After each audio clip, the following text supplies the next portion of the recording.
up, YouTube? Sorry it's been so long. You know, I've been buying a house, moving, well, mostly figuring out buying a house, that situation. So sorry it took so long. But my little fish room, it's a fish room, but it's not really a fish room. It's a little corner in the garage, but it's all set up. And I'm gonna take you on a quick little tour. Might as well make this the first video, you know, back in the fish area. So I'm gonna show you my fish tanks, since they're all here, and well, one's upstairs. That's just a little shrimp tank, but nothing important to show you in that one. But I'll tell you what's going on, and a couple things that are exciting gonna happen, and this will just be a little quick video. So please watch the whole thing. A lot of exciting stuff here, and that's gonna happen. So yeah, don't forget to like and subscribe. You know, help me with that YouTube algorithm, and let's get started on some fish. So right here, sorry about all this. You know, we just moved in. You know, washer dryer down here, but right here we got the mollies. I'll go right here. There they are swimming around. I don't have a light in this thing. The one I had for the pond broke, but this is the molly pond. You guys probably remember this when I set this up in my parents' backyard, but they're in the shop now, and they'll probably stay in this just as is, but they're doing good. They had a good move. They had a trip. And right next to the mollies, we got the 60, you know, my favorite tank. There's Bruno back there, all happy. This filter is just sitting in here, you know, collecting stuff. I'm going to plug that in to swap out the smaller one. So now that I have two big ones, see that? So thanks Aquarium Co-op, I love their filters. But this sponge filter will replace that one, since that one is technically too small for this tank. Then it'll have two bigger ones, and hopefully that'll help the dirtiness and the brownness of the tank. Other than that, you know, this tank's doing pretty good. I do need to clean it, so I'm sure I'm gonna get some comments about that. But it's also from the move, so I wanted it to settle back down and stuff, and let all the fish get comfortable before I move them, or before I clean it. The tetras, they'll probably be the first things to leave this tank. Not gonna tell you guys what we're gonna do with this one yet. You guys will have to stay tuned for that, because this is gonna be an exciting one. But Bruno will be getting some new tank mates, so definitely gonna have to stay tuned for that. But there's the 60, looking good. Over here in this corner, next to my telescope, the little, I think we discovered in the move, it's like a 10-gallon hex tank. But this tank, it currently still has coolies and our clown loach. Oh, and a couple pygmy cories in there. You can see the one swimming around. Oh, and then it's filled with ram's horn snails. Sorry, excuse me. But this tank will get torn all down, and I think we're gonna put the baby bristlenose plecos in there. Let them grow up in that tank. It'll be perfect size, good filtration, all that.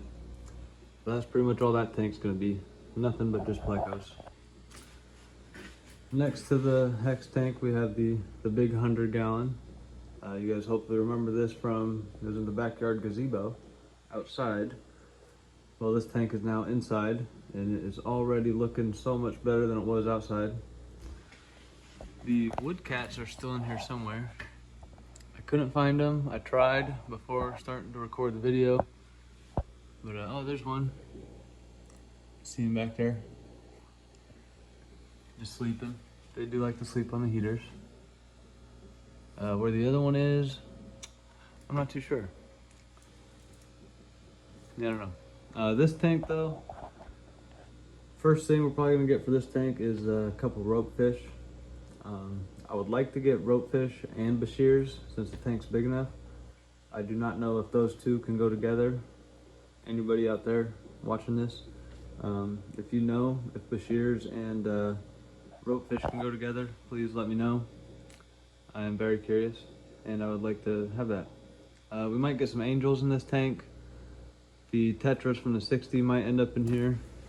So all these, I think they're skirt tetras. We got black skirts, white skirts, there's blue ones, but they all might end up in here. But this tank, excuse me, we're gonna try to make this kind of like an aggressive tank, semi-aggressive, I guess. But we still got the Corys in there. We got this guy, he's like a Pandagara algae eater mix. There's the algae eaters back there, just chilling. Then there's another regular Pandagara in here. I don't know where he's at. Oh, there he is, over there. There's one of the Corys. The green emerald Corys, I believe is what they are. There's another one. We still have like 8. I think we got like 8 in here. We got a couple mystery snails left. Remember when we used to breed those guys? We'll try to get them breeding again in this tank. That would be pretty cool. So we'll see what happens there. But that's pretty much it for this tank. Also, same thing with this filter. This one only has 2. I'm gonna add a third one so that this tank will have 3 sponge filters. And I think that'll be enough for the 100 gallons, I hope. But that's also something I will be hooking up today. All right. Next to the 100 gallon, we have the puffer tank right here. We also rescaped it. If you guys don't remember what it looked like before, go back and check out my old videos. But this is what the puffer tank currently looks like. And it does look pretty good. Not sure where the puffers are currently. Oh, there's one. One little pea puffer. The other one is somewhere in here. But this tank, we had to take the whip tails out, we took the puffers out, we took the plecos out, and then drained it all the way down. I think we left all the babies in there and moved it with like this much water. Yeah, talk about a stressful move. This tank was pretty stressful. But this is what they're looking like now. Looking good. The guppies that were in here, unfortunately passed away. This tank is still, you know, one clean every year, running strong. We got the pothos up top, growing like crazy. So that's one thing we're gonna add throughout all the tanks. We're probably gonna put pothos in all of them and see what that looks like. Man, this tank looks so good.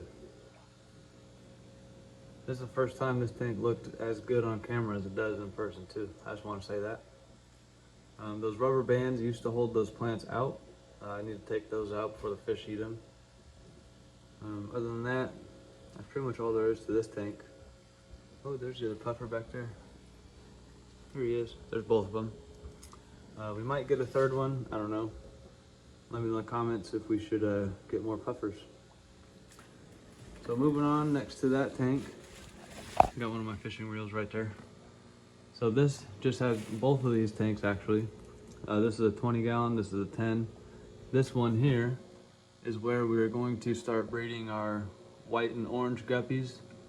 We're gonna put those males with these females and try to start separating between the 2 tanks. This one will have all the blue and black ones. This one will have all the orange and white, and we'll just keep swapping them. And hopefully, you know, through these 2 tanks, we can separate them and start selling some guppies. There's the guppies over there, still in the 15. We'll get to that tank here in a second, but those are the ones that we will, you know, start separating and put them in here. The clown pleco from the Hex will probably go in, probably this tank. Yeah, probably this one, because the shrimp tank we have upstairs has some bigger bristlenose that'll end up in this tank. And probably start a breeding pair as well. But other than that, that's pretty much it for those. Here's these guppies. I can zoom in on them. Because, you know, we bred these females ourselves. They're all looking pretty good. These guppies, some of them were in the 100, some of them were in the Hex tank. We put them in here to jumpstart these 2. Also ran off aquarium co-op sponge filters. Probably my favorite filter out there. This empty tank here, the small one inside, will probably be a shrimp tank. This big one is a little reptile tank. Stay tuned on the channel because we may end up getting some frogs. Who knows? Let me know in the comments if you think I should get some frogs. But stay tuned for that. And then last but not least, the 15 gallon. This is the one with all the guppies, the where is he? What's he called? South American bumblebee catfish. He's in there somewhere. Maybe in there. No, he's definitely in there. You can kind of see him. But so the orange ones with the white fins, like this guy right here. So that's what I'm going for. I've already shown them to Brandon at the co-op, and he says he hasn't seen them before and that they might be a new guppy. So I kind of think they are, because I haven't seen any on internet, or at least any pictures that look like this. So I'm considering them new, but that's what I'm going for. So we'll pick the best females out of this tank and the best males that look like that and keep them in here, and then the rest will get separated between these two tanks. Orange in that one, blue and black in that one. Try to separate them. And we also got a bunch of red and black shrimp, which the black ones, so we got black rose shrimp in our 4 gallon upstairs, and they started breeding reds, and we pulled the reds out to put in this tank, and now they just breed like crazy in this tank, blacks and reds, and the 4 gallon doesn't breed that much. So stay tuned as well for our shrimp breeding process. That'll be exciting. Might get some new colored shrimp in those tanks, and maybe that little one. I don't know. That's pretty much all there is for my new fish area. Hope you guys liked the video. Let me know what you think of all my tanks. I'm pretty excited to basically restart this channel all fresh with a new area, new room, and hopefully some new fish soon, and maybe some new pets, like that reptile tank over there. So yeah, don't forget to like and subscribe. Again, I really hope you liked the video, and I'll see you guys in the next one.